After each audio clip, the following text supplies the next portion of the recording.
This is Retro Sports Radio. Visit RetroSeasons.com for more sports history. The National Broadcasting Company presents A Biography in Sound, The Legend of the Babe.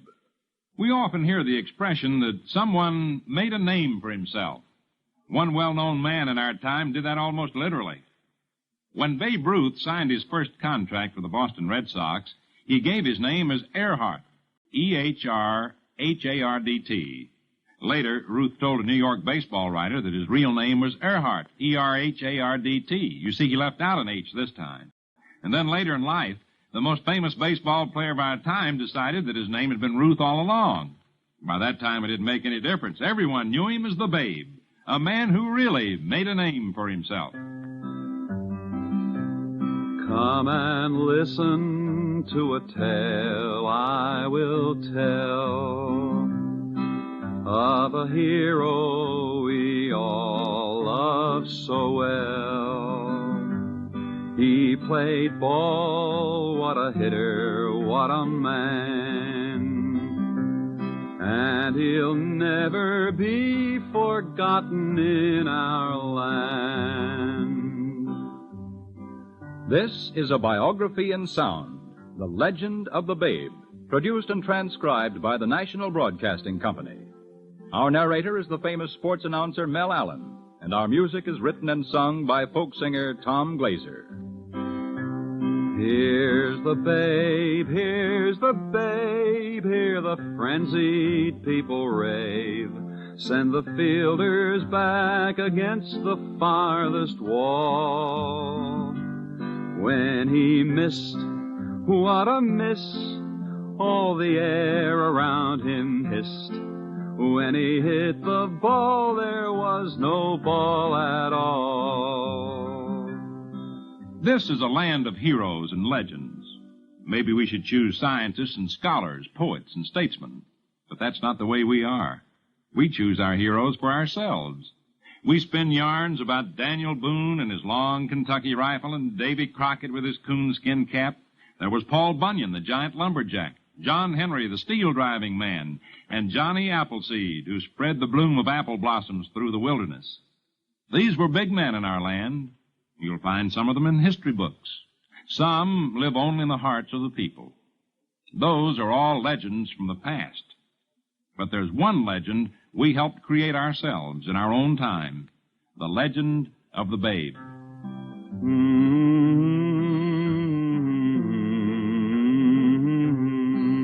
When Babe Ruth died on August 16, 1948, just 7 years ago, there were 41,194 names in the book Who's Who in America. These were the names of the most notable men and women of our time. The name George Herman Ruth wasn't among them. But don't worry, no one will ever have to look him up in any book. Just say the Babe or the Bambino or the Big Fella. They'll know who you mean. He's well remembered by people in every walk of life. That is not all that Babe Ruth meant to baseball, nor to the United States of America. He represented a part of our American dream. Ruth was a big kid at the time. He had a moon face. That day was wearing a blue suit and a gray check cap. We fellows who played with him, we learned to love him. Sometimes he became a little gruff. Sometimes he became a little, you'd say a sort of a big shaggy guy, you know, and a fellow that could get a little off base once in a while, but nevertheless, you had to pat him on the back. He had a heart as big as gold. He has had probably more direct influence on the youth of this country than any other player during my time. It seems almost unbelievable that in 3 years of frequent competition with an individual like the Babe, that there would be no spoken word between us. As Washington and Lincoln still live in the White House, so Babe Ruth will always be in the Yankee Stadium. In a lot of ways, he was like a little boy at a circus. If he hit a home run that day, he would give me a baseball. And sometimes, if he struck out 2 or 3 times, he'd still give me a ball saying, "Kid, you bring me luck." One thing about Babe, which always upset me, was that Babe ended in baseball a rather embittered man. You know, in the days of the Depression, one of the few things you could really count on was the surety of going up to the Bronx and sitting in the Yankee Stadium and seeing the Babe slam that pill around. Babe Ruth, you are like a lighted candle coming into a blind man's house. You know, no one can say just why certain individuals stand out in certain fields of activity. It's not just because of their accomplishments. It's something beyond that. Babe Ruth may or may not have been the greatest ball player yet. You can get an argument about that. It's true that he hit 60 home runs one year, more than anyone else ever hit in a single season, 714 in his lifetime. But you can say, so what to that? He holds 56 records, if you want to check the statistics. But what do baseball records mean? No, his fame has something to do with us, with the way our country ticks, and, of course, the special way we feel about a game called baseball. One of Babe Ruth's fans was a man who played an important part in government and politics for many years, the former Postmaster General James A. Farley. I am sure that I have met my share of the great and famous men of our time, and I am proud to say that among them was the incomparable Babe Ruth. We enjoyed a fine and lasting friendship. We had many similar points of view and interest, and among them a love of baseball. I've been a baseball fan ever since I played on the hometown lots as a young boy in Rockland County and along the Hudson River. I have no idea of the number of times I have watched big league games, and especially the Yanks and the Babe. I cannot understand those persons who think it is strange that we Americans have made a hero of a man who hit a baseball farther than anyone else. But actually, that is not all that Babe Ruth meant to baseball, nor to the United States of America. He represented a part of our American dream. He made his own way through poverty and loneliness, and we neither asked nor cared about his social background. We admired him for his own particular skills, and we loved him for his generosity, his compassion, and human qualities. It is a tribute to him and to others who love baseball that today no one would question the integrity of the sport. The facts about Babe Ruth's life are simple and familiar. After all, he lived his life in newsprint. He was born in Baltimore on February 6, 1895. But it wasn't until his 40th birthday, when newspaper men did some research, that he found out the true date of his birth. His mother died early in his life, and his father made a living now and then working on the waterfront. George grew up on the streets and alleyways until he was sent to St. Mary's, an industrial school for boys. He was scared, but acted tough so he wouldn't show it, and he was a little like that all his life. He was an awkward kid with a wide face and floppy ears, and at first he was shy and sullen and sort of stood apart. But they had a rocky playground there, a cracked bat that was spliced together and a lopsided ball wrapped with layers of tape. Even at St. Mary's, they shared a game with kids everywhere. They can't take that away because you're poor. In the spring, when the kids play on the lots, from the daddies right on down to the youngest tots. Now whoever hits a homer hears the truth. Why, the first thing that they yell is, "Yay, Babe Ruth." Yes, that playground at St. Mary's is where a lonesome kid first stood at home plate, determined to make good, to show the other fellows who he was. At the age of 19, he walked through the gates of St. Mary's to try out for a professional baseball team. They laughed at him at training camp. He was wearing his first suit of store-bought clothes. He had never ridden on a Pullman train or stayed at a hotel nor learned to eat without gulping to make sure he got his share. But nobody laughed when he threw the ball with a slingshot arm or when they heard a sound like a rifle crack and saw the ball flying over the fielders' heads. He was a southpaw pitcher for Providence and then the Boston Red Sox, and he was a great pitcher, too. In a recent conversation, one of his teammates, Wade Hoyt, said, "He was the one man, in my estimation, that could enter the Hall of Fame today on two counts, one as a pitcher and one as a great batter." Yes, he was a great pitcher, but the crowd yelled to see him hit the ball, so he went to the outfield where he could play every day. In 1919, he hit 29 home runs and was sold to the New York Yankees. Even then, he was more than a great baseball player. There was a young fellow growing up in Chicago then who was a White Sox fan. The English philosopher of the 19th century, Spencer, once lost a game of billiards he declared that to be a good billiard player is a sign of a misspent youth. My misspent youth was in watching baseball games and in reading the baseball news and in poring over the box scores. This is James T. Farrell, internationally famous novelist and critic and author of the Studs-Lonigan trilogy. Back in 1915, I was a boy in Chicago, and my team was the Chicago White Sox. After some years of drought, the White Sox had a team with pennant potentialities. One of their main rivals was the Boston Red Sox. The great star of the Red Sox was Tris Speaker, the center fielder. But there was a left-handed pitcher on the Red Sox called Babe Ruth. In those days, no baseball fan, whether he were a boy or a man, believed that Babe Ruth would have the fantastic career and become the savior of baseball, as it happened that he did. I saw him pitch and beat the Cubs in the opening game of the World Series of 1918. The year before, the White Sox had been world champions, and my brother and I had gone down at 5 o'clock in the morning to stand in line. We did the same thing for the 1918 World Series played between the Red Sox and the Chicago Cubs. In 1920, Babe Ruth played with the Yankees. The Yankees, with Ruth, and with their first of their Murderers Row, became a contender for the pennant. The other members of the original Murderers Row of the Yankees were Frank Baker, the third baseman, Musial, the left fielder, Ping Bodie, the center fielder, and Wally Pipp, the first baseman, who was succeeded later by Lou Gehrig. Ruth's sudden rise as a home run hitter was sensational, and it was quite significant in the history of baseball.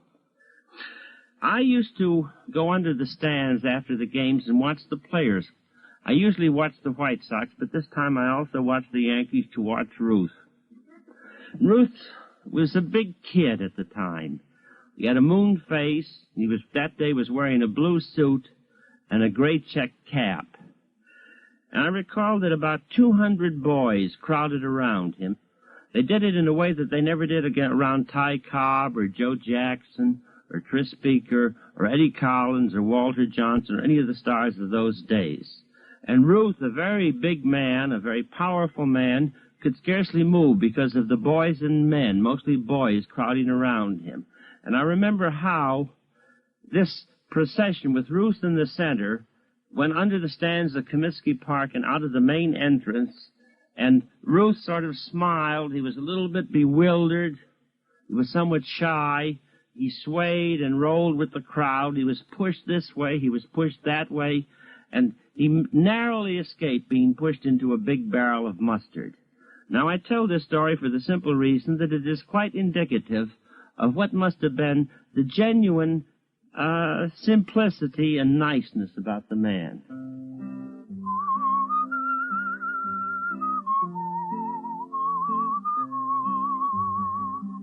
Of course, it was with the fabulous New York Yankees of the 1920s that Ruth won his greatest fame.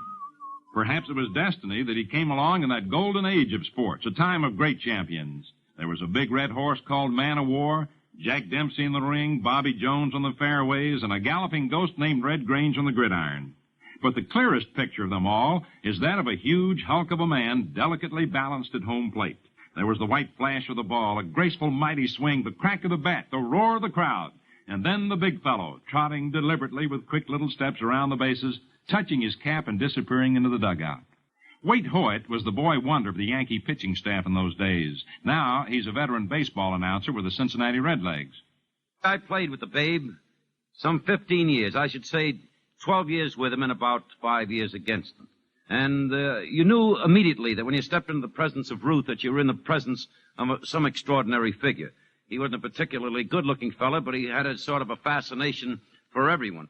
I can remember back in 1933 that the New York Giants played the Washington Senators in the World Series.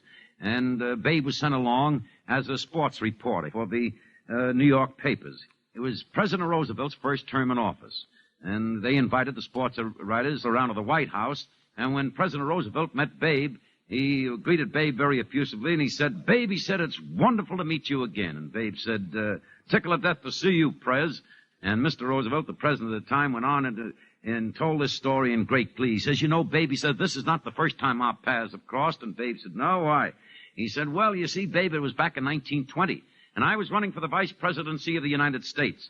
And he said, we were a little weak in a precinct that we thought that we needed a major speech. So he said, I took a private train and went to Binghamton, New York. And he said, I arrived in Binghamton, New York early in the morning, and there were some 15 to 20,000 people down there. This was in October. And he said, I was elated, Babe. He said, I was just overjoyed to think that all these people were down there to greet me at that station. And he said, when I arrived at my hotel, Babe, you don't mind if I call you Babe, do you?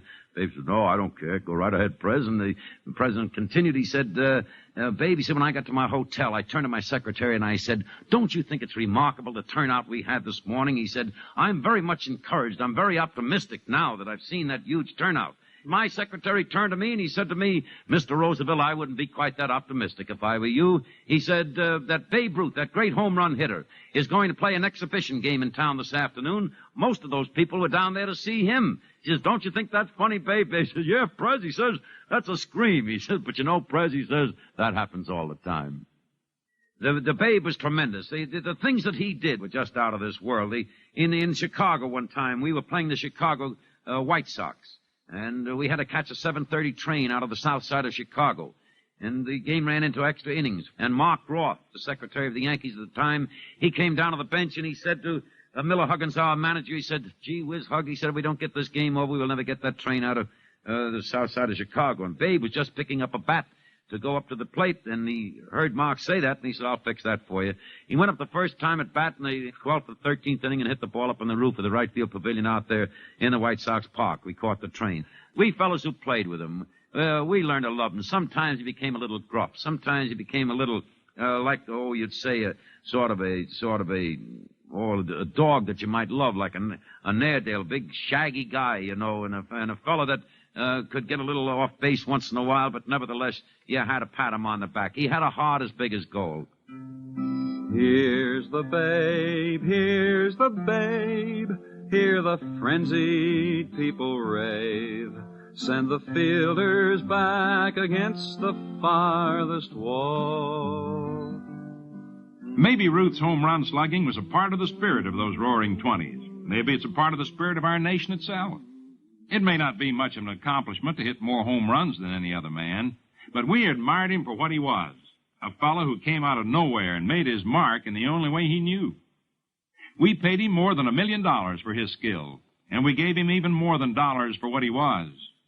A man like ourselves, with all his faults and failings, who yet became the very best in his own line of work. Not everyone admired his fame, and there were many who didn't like his influence on baseball. And yet we couldn't help liking the Babe. Ruth revealed that the home run was good box office. And coincidentally, the rules of the game were changed. Spitballs and trick delivery were outlawed to lessen the effectiveness of pitchers. Fences were here and there moved in toward home plate to put them within range of more hitters. The stolen base deteriorated as an effective tactic, terribly, unfortunately, too. Pitchers, in order to cope with the increased scoring, violated the balk rule and still continue to violate it, with umpires making almost no effort now to enforce it. Everybody in baseball was aware that the complexion of the game was shifting, but few of us stopped to ponder how it affected the game's basic metabolism, if I might call it that. This is Branch Rickey, general manager of the Pittsburgh Pirates and one of baseball's keenest observers and outstanding spokesmen. There was only one Ruth, really. 2 or 3 boys now in the National League are typical home run hitters, and they have that kind of power. And it's a great gate attraction. It's good. Men with power should be home run hitters. I like home run hitters. I certainly do. The public likes to see home runs. And he contributed more in the change of the game itself from a base-running game to a slugger game than any other factor during his time. And that influence will last perhaps indefinitely. But there is another phase to Ruth's contribution to baseball that certainly should be mentioned. He has had probably more direct influence on the youth of this country than any other player during my time. He has created an expectation of hero worship on the part of the youth of this country. And it was a most fortunate thing that Ruth kept faith with the boyhood of America because they loved him. He created a responsibility on the part of players today to keep faith with these boys by what they do and by what they say and by how they act off the field as well as on it.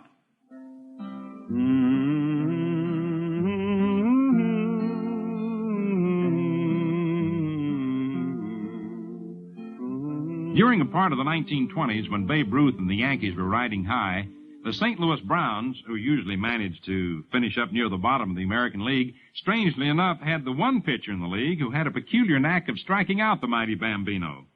He gave up baseball long ago to become a distinguished doctor in St. Louis, but in baseball circles, he's still remembered as, quote, the man who could strike out Ruth, unquote.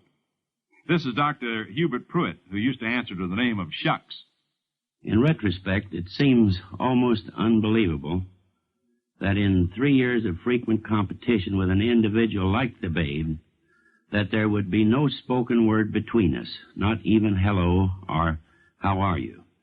But such was the case. We settled our differences face to face without conversation. The bone of contention between us consisted of in which direction the baseball should travel.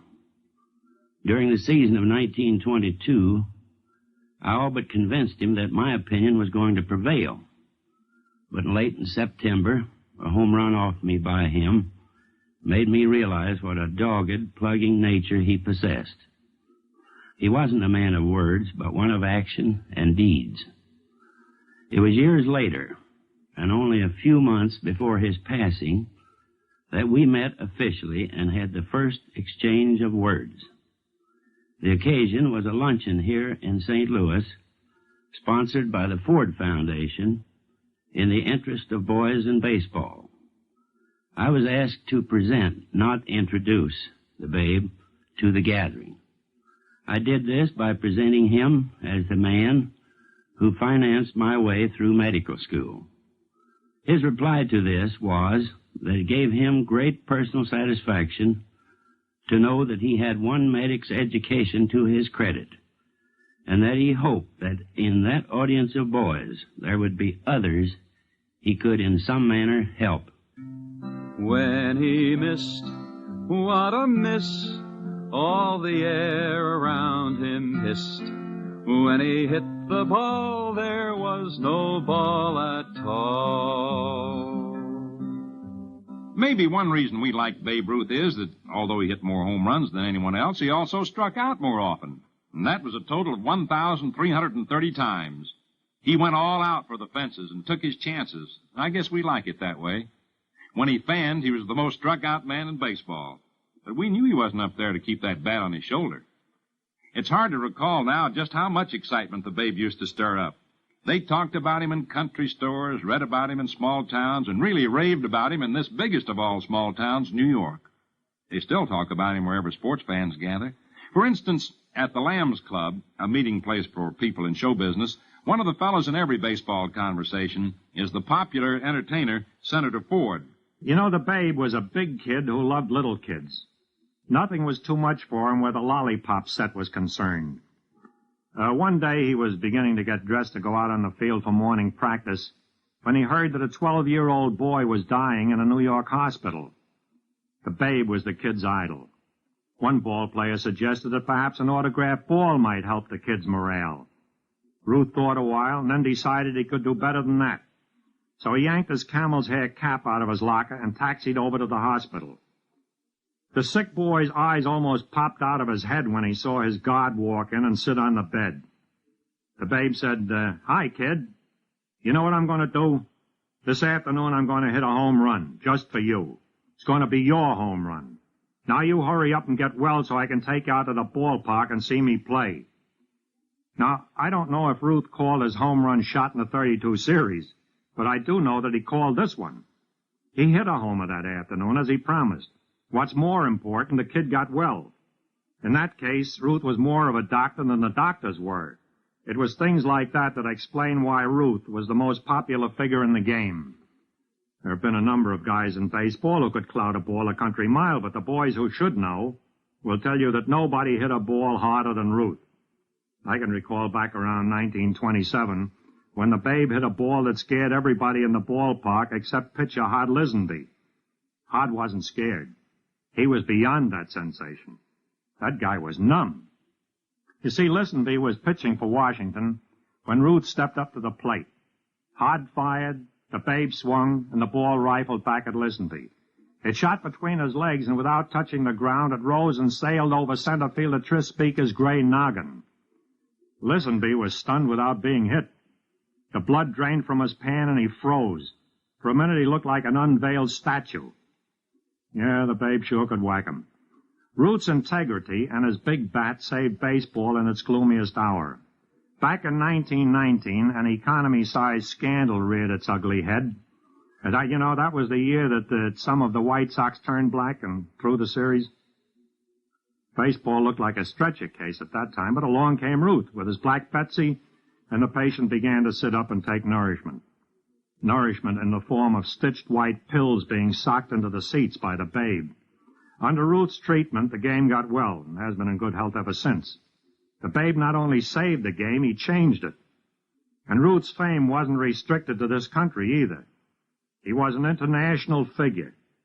Here's a little story that will give you an inkling of the magnitude of his importance. An English woman came to the United States and became a citizen. One day a friend took her to the stadium to see the Yanks play. In the second inning, the mighty Babe lashed one into the furniture in right field. The Englishwoman turned to her friend and said, "I've had my citizenship papers for some time, but up to now I never considered myself a full-fledged American. Somehow I felt that I would never be a real American until I saw Babe Ruth hit a home run." Yeah, he was quite a man, this big kid, and I doubt that any of us will ever live long enough to see another Babe Ruth. They threw the mold away when they hung up that uniform with the big 3 on it. But as Washington and Lincoln still live in the White House, so Babe Ruth will always be in the Yankee Stadium. Biographies in Sound will continue after a brief pause for station identification. You're listening to Same Time, Same Station, the best of old-time radio.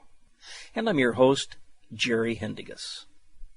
Come and listen to a tale I will tell of a hero we all love so well.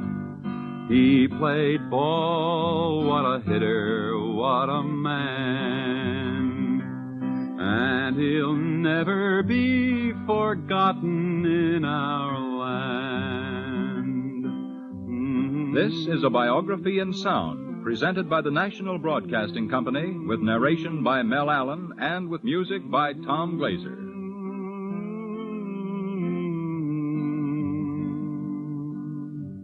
The Babe was too much like the rest of us for sudden wealth and fame to leave him untouched.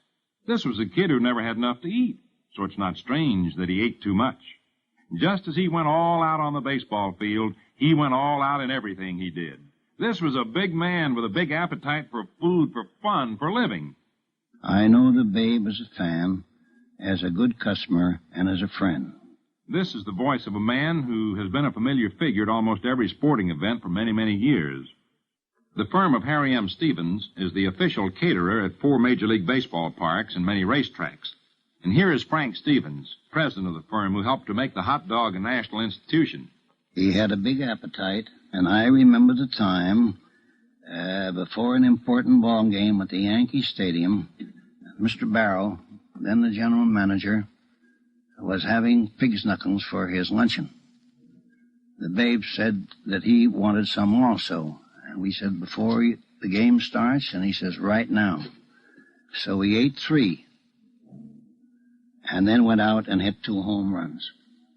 And he also did a lot for the Frankfurter. He not alone liked to eat them, but he liked to eat them in volume. And many a time that he would have a full-size luncheon and eat a half a dozen Frankfurters for dessert. He liked to play golf. He liked to go bowling, and he loved to hunt. I remember when we used to go down to North Carolina after the baseball season closed with Damon Runyon, Bill Macbeth, Bud Fisher, Bill McGeehan, Grantland Rice, and John Kieran. The Babe was a glutton for hunting. Perhaps someday, if he thought he was going to miss a duck hunt, he'd stay up all night. In a lot of ways, he was like a little boy at a circus. He just couldn't see and do enough. More than that, he was a wonderful fellow around camp, a fine companion, and everybody loved him around the country.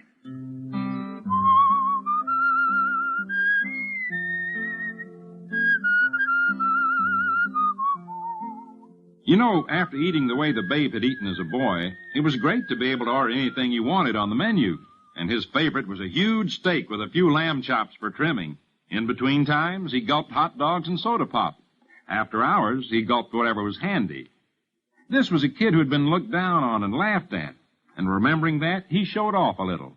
He was fined and suspended for breaking training rules. He quarreled with an umpire and threw a punch. He went into the stands with a baseball bat after a fan who had called him names. He forgot the interest of the teammates who helped to make him great. This kid, who had never had a dollar, flashed his roll like a tin-horn sport and threw his money away like a drunken sailor on a never-ending spree. He drove his big car fast as if he were beyond such things as traffic laws. There's no need to take lightly or gloss over the mistakes he made. Even those who loved to cheer him were forced to grumble. He hardly seemed to understand. For when you've had too little for so long, you're apt to take too much. And one night at a baseball writers' dinner, where he was being honored for his feats at bat, a man who didn't pretend to be perfect himself turned to him. It was Jimmy Walker, a kid from the sidewalks of New York. He knew how easy it is to make mistakes.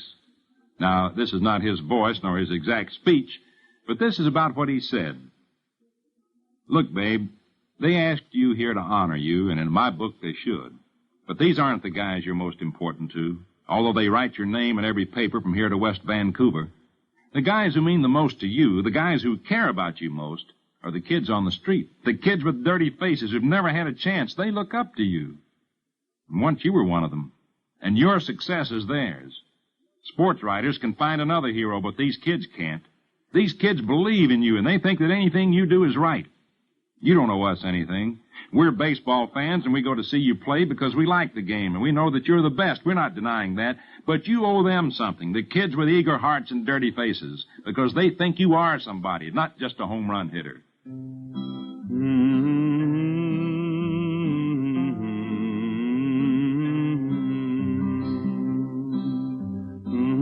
They wondered why Jimmy Walker bothered with such a speech. After all, he was a quick fellow with a wisecrack. He could have gotten a few laughs with jokes about the Babe's troubles. And the Babe could have laughed it off, too. The Babe didn't have to take talk like that, even from Jimmy Walker, the mayor of New York. But the Babe understood, and he was never in trouble after that. He was foolish sometimes, but never wrong at heart. We make jokes about the famous stomachache that was heard around the world, that was written about as if it were an eruption of Vesuvius. But the fact is that the Babe was truly ill and fighting for his life. The kids hung around St. Vincent's Hospital night and day until they knew the Babe was well. And that told him even more than Jimmy Walker had about who he was and what he meant to us. After that, you didn't need to worry any more about the Babe, because he had found his friends, the kids of America. Here's one of them, who knew the Babe better than most of us. I was fortunate enough to be one of his pet clubhouse people. I was a little fellow of about 6 years old in short pants, and the Babe used to carry me around the dressing room on his shoulders, and if he hit a home run that day, he would give me a baseball. Of course, it wasn't the one he had hit, because that was somewhere in the far reaches of the house that Ruth built, Yankee Stadium. But he would give me a ball, and sometimes, if he struck out 2 or 3 times, he'd still give me a ball, saying, "Kid, you bring me luck." This is the son of a famous former sports editor of the New York Times, John Kieran, Jr. In 1926, the year before the poem which I will read to you was written, the Babe had had a bad year, and it started off with what is called the famous stomachache in baseball, when the Babe had overindulged himself on a training trip. He'd eaten too much, and a few of his other habits had gotten the best of him, and he was out of action for a long time. The Babe had a bad season, for the Babe, that is, and lots of his critics began to indicate that the big fella might be over the hill. My father didn't believe this, and he wrote copy to that effect. At the end of the year 1927, my father was proven right, and in justification, he wrote this poem. It starts with the words, a query. You may sing your song of the good old days till the phantom cows come home. You may dig up glorious deeds of yore from many a dusty tome. You may rise to tell of Rube Waddell and the way he buzzed them through, and top it all with the great fast ball that Roosey's rooters knew. You may rant of brothers Keefe and Ward and half a dozen more. You may quote by rote from the record book in a way that I deplore. You may rave, I say, till the break of day, but the truth remains the truth. From one old cat to the last at bat, was there ever a guy like Ruth? He can start and go, he can catch and throw, he can field with the very best. He's the Prince of Ash and the King of Crash, and that's not an idle jest. He can hit the ball or the garden wall high up and far away, beyond the aftermost picket lines where the fleet-foot fielders stray. He's the bogeyman of the pitching clan, and he clubs 'em soon and late. He has manned his guns and hit home runs from here to the Golden Gate. With vim and verve, he has walloped the curve from Texas to Duluth, which is no small task, and I beg to ask, was there ever a guy like Ruth? And, in conclusion, you may rise and sing till the rafters ring that sad and sorrowful strain. They strive and fail, it's the old, old tale, they never come back again. Yes, it's in the dope, when they hit the slope, they're off for the shadowed vale. But the great big bam with the circuit slam came back on the uphill trail.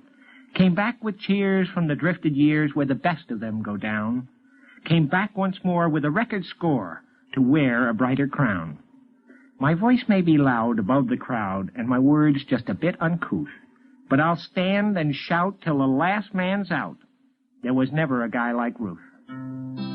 60 times in the year of 27, 60 baseballs went sailing up to heaven. 60 home runs the Babe smacked, and I'll bet that those 60 baseballs all are sailing yet. Here's the Babe, here's the Babe, hear the frenzied people rave. Send the fielders back against the farthest wall. When he missed, what a miss, all the air around him hissed. When he hit the ball, there was no ball at all. Those were the glory days for Babe Ruth and the New York Yankees. Crowds in the thousands packed the stadium to see teammates like Lou Gehrig, Earl Combs, Bob Musial, Tony Lazzeri, Joe Dugan, Wade Hoyt, George Pipgrass, and Herb Pennock, and most of all, the big fellow himself. Babe Ruth had his picture printed more often and had more words written about him than any other athlete. But we began to see a different picture in the papers. Not a picture of the Bambino at the end of a giant swing watching the ball sail off for another homer. No, a picture of the Babe with a big smile on his face, sitting at the bedside of some hard-luck kid in the hospital, or with a gang of youngsters gathered round him at a school, a home, or an orphanage. Yes, he'd come a long way from the back streets and alleys of Baltimore, but now he remembered where he'd come from. One of the men who traveled with him was Tom Meany, a newspaper sports reporter and now sports writer for Collier's Magazine. Well, I'd like to say one thing about Babe which always upset me was that Babe ended in baseball a rather embittered man, and it was only his last illness, when Babe was sick and his kids crowded around the French Polyclinic Hospital. It was only in those days that Babe realized the hold he had on the public, and the last 18 months, the last year of his life, he was a much happier man than he'd been in the 12, 13 years that he'd been out of baseball. Now, Babe, his last official major league engagement was with the Brooklyn Dodgers as a coach. And Babe volunteered. Nobody asked him to.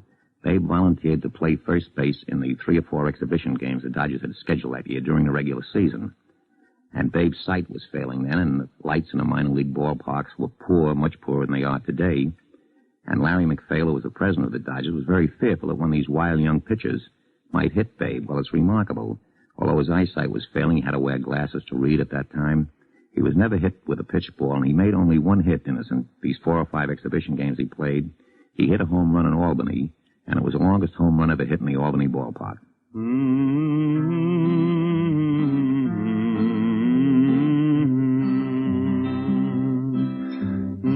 Yes, after 20 seasons, age caught up even with the great Bambino. In 1934, he left the stadium he had helped to build. He played a few games for the Boston Braves in 1935, was a coach and an exhibition attraction for the Brooklyn Dodgers in 1938, and then it was all over. There was no place in baseball for the game's greatest hero. When the Babe hung up his spikes, we all felt a little older, for he was a part of our youth, a part of the golden time when all of us were younger. After that, we saw him less and less, but the game always stopped for a moment when the big fellow with the cap pulled over his eyes appeared in the stands. The legend lived on, and so did the Babe. Ben Grauer remembers that he was still a hero to youngsters who never saw him play. Well, getting a close-up of the Babe occurred in a radio show called Here's Babe Ruth, which I did on NBC in 1943 and 44. It was a sports show for the kids on Saturday afternoon, sponsored, very fittingly, by the Spaulding people. On the program, the Babe answered baseball questions which were fired at him by youngsters whom I brought out of the audience and introduced to him. The Babe would talk briefly with the youngster, ask him what his ambition was or who his favorite player was, answer any baseball questions that the youngster posed, and then award an autographed baseball for appearing on the program. The kids were about 8 or 10 years old, sometimes maybe 12, and surely the Babe had stopped playing ball some 10 years before, and none of them had ever seen the Babe actually in front of the plate performing as a baseball star. They'd only heard about him. Well, to them, he literally was a legend come to life, just perhaps as it would feel to us to actually see and talk face-to-face with John L. Sullivan or Diamond Jim Brady.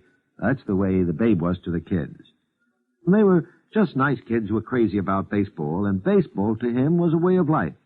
It was the thing he understood best above anything else in the world. Babe was quite simple and elemental in his tastes and point of view.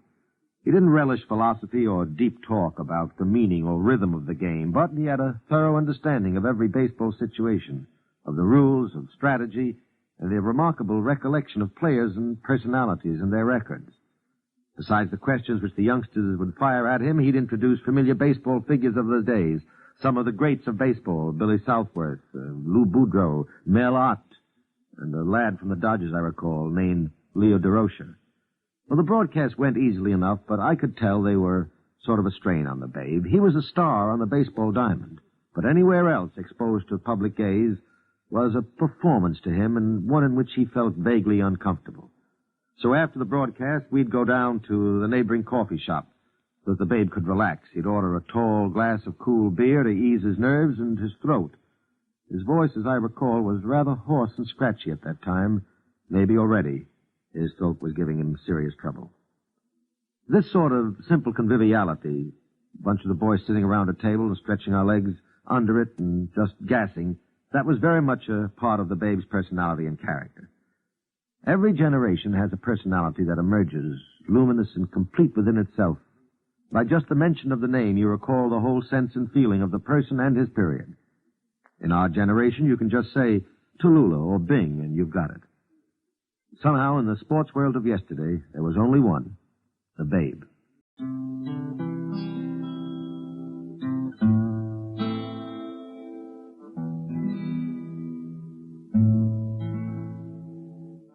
He had made a name for himself, had made his own way, in the only way he knew. Now the skills were gone, and even his health was failing. But he realized how much had been given him, and he tried to pay it back. He appeared as often as he could whenever he was asked, for any good cause. Here's a recollection of those days by Ed Byron. Yes, I saw Babe Ruth once. This was back in the spring of 1944. I was still in the Army then. And after I'd come back from overseas, I was put in charge of what you might call a traveling hospital show. It was called Visiting Hour. And we used to go all over the country and bring stars and a band and such entertainment as we could get voluntarily to the wounded veterans. This particular time, we happened to be in Indianapolis. Aside from the usual coterie of stars who would come to give autographs and to sing songs for the soldiers, there was a man named Babe Ruth. Now, I'd never even seen Babe Ruth play ball. But I was aware of the legend. I was aware of the impact of it. It didn't really mean much to me, except I did notice a few things. The Babe wasn't too good on the formal part of the show. He seemed ill at ease. And as soon as the show was over, he disappeared. It wasn't for some time later that I found out where he'd gone. And he'd gone through the wards all by himself. Well, after the show was over and that evening, we were gathered in this hotel. Sort of to cut up the show and to have a few drinks and a few laughs, tell a few stories. No Babe Ruth. I wondered about that because I had heard that he was a gregarious fellow and liked to drink, liked to talk, liked to be with people. He wasn't there. So I made inquiry. I found out what room he was staying in, and I went around to see it. This must have been about 10:30 at night. I knocked on the door, and a voice said, "Come in." And there was the Babe, sitting all alone in front of an open window, looking out at the lights, and we got into conversation. Wasn't an important conversation. Nothing startling was said. But there he was, all alone. He had done his job, thought nothing of it. And he sat there all night long because, as he told me, he wasn't sleeping well those days. And he used to like to sit and think. And that's about all I know about Babe Ruth.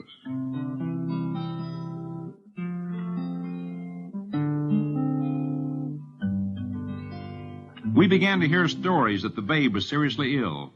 We read of his visits to clinics and hospitals, not to cheer up others, as he always did, but for himself.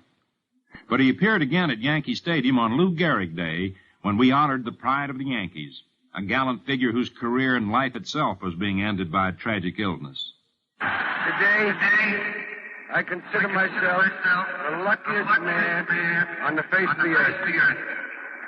It was the Babe who cried for us all, his arm around his old teammate's shoulder, as Lou Gehrig spoke not of his misfortune, but of his friends.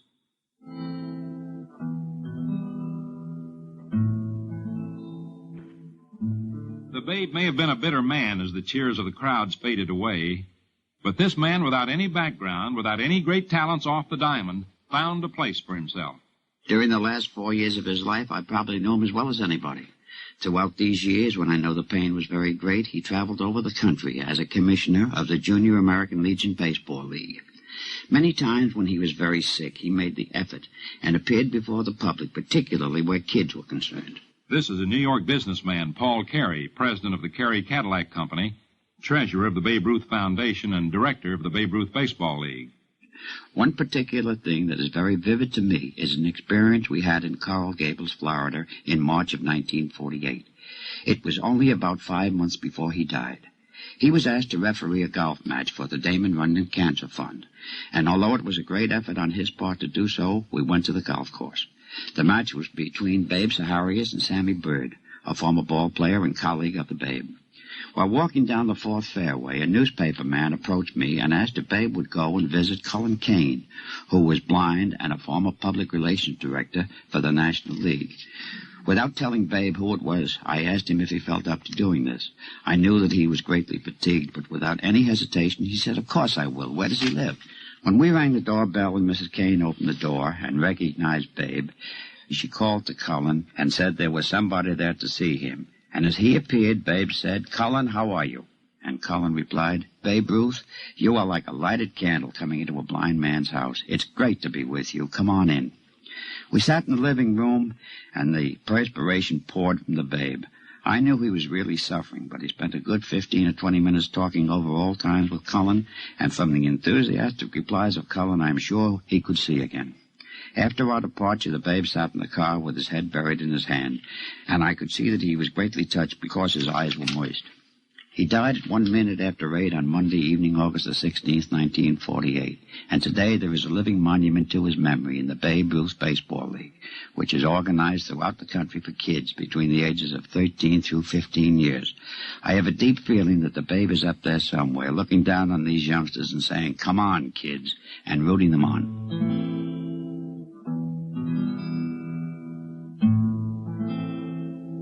In April 1947, once again, the Babe stood at home plate in Yankee Stadium. This time, it was Babe Ruth Day. And now he stood in the mighty stadium built for him as 60,000 people cheered, and that cheer echoed the thunder that shook the stands so many times so long ago. Thank you very much, ladies and gentlemen. Do you know how bad my voice sounds? Well, it feels just as bad. You know this baseball game of ours comes up from the youth. Babe Ruth, dying, was saying his last goodbyes. If you're a boy and grew up to know how to play ball, then you come to the boys you see representing themselves today in your national pastime. The only real game, I think, in the world, baseball. There's been so many lovely things said about me, and I'm glad that I've had the opportunity to thank everybody. Thank you.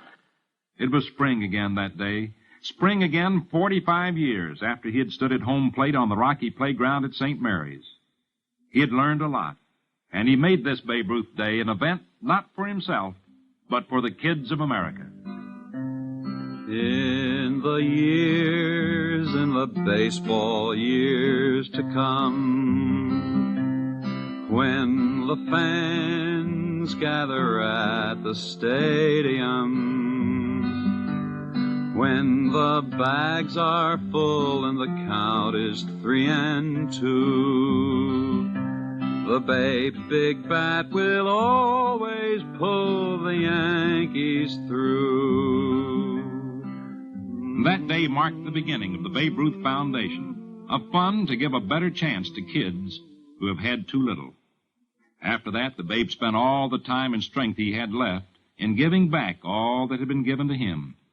And when the Babe died on August 16, 1948, just 7 years ago tonight, Tom Glazer wrote a ballad, a sort of a folk song in his memory. I guess that's the way the Babe should be remembered, very simply. A sports hero isn't very important, really, and yet we do have a sort of pride in Babe Ruth. Maybe it's the pride we have in ourselves that we gave him a chance to make his mark in his own way. Maybe it's the pride we have in a country that didn't ask him who he was or where he came from, but only what he could do, and could he do it well. So let him join the heroes who are partly real, partly legend, fellows like Daniel Boone and Davy Crockett, John Henry and Paul Bunyan, Johnny Appleseed, and all the rest. In his own way, he helped to prove a part of our tradition, the tradition that every kid should have his chance to play, his chance to grow into a man, each with his own opportunity, regardless of birth, to become whatever his abilities, great or small, can make of him. That's the legend of America, the legend of which Babe Ruth is now a part. Here's the Babe, here's the Babe, hear the frenzied people rave. He made our hearts beat faster than the band.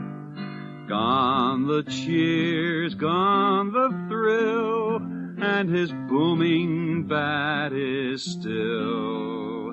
But he'll never be forgotten through the land.